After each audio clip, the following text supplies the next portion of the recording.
Merci beaucoup, Madame la députée. Et enfin, sous-amendement présenté par Madame Youssoufa, le 2708. Merci Madame la Présidente. Alors j'ai beaucoup entendu parler ici de Mayotte, d'Entourloupe, non, on fait un gros effort.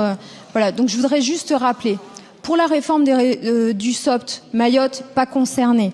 Pour celle-ci, vous faites un effort pour X, Y et Z, Mayotte pas concernée. Les amendements pour une revalorisation des recettes pour Mayotte, irrecevables. Donc là, je défends un amendement rapport, grandiose, juste pour vous interpeller. À Mayotte, il y a 3759 retraités, en tout et pour tout. Notre île est tellement jeune qu'il n'y a que 3759 retraités, qui perçoivent en moyenne 347 € de retraite par mois.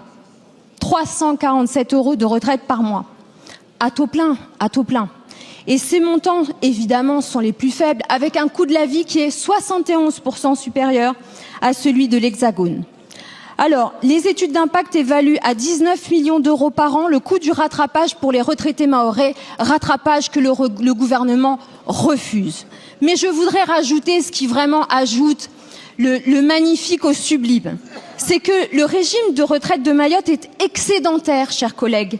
Les cotisations sociales couvrent non seulement largement les pensions versées à Mayotte, mais elles ont un excédent de 62%. C'est-à-dire que Mayotte, le territoire le plus pauvre de France, avec les plus petites retraites de France, envoie 61 millions d'euros d'excédent à Paris chaque année.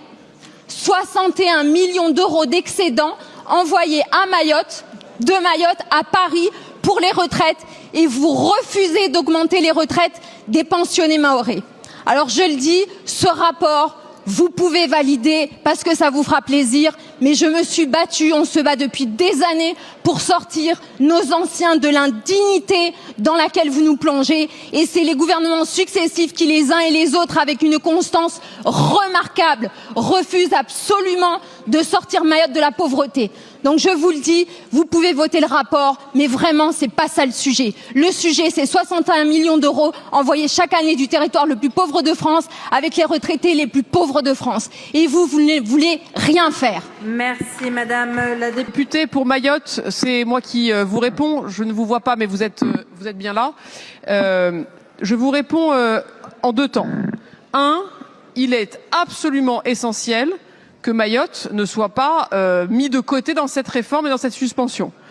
Dans l'amendement du gouvernement, il est précisé qu'il y aura bien un décret qui définira la nouvelle trajectoire d'âge, la nouvelle trajectoire de durée de cotisation et donc de facto la nouvelle trajectoire du niveau de pension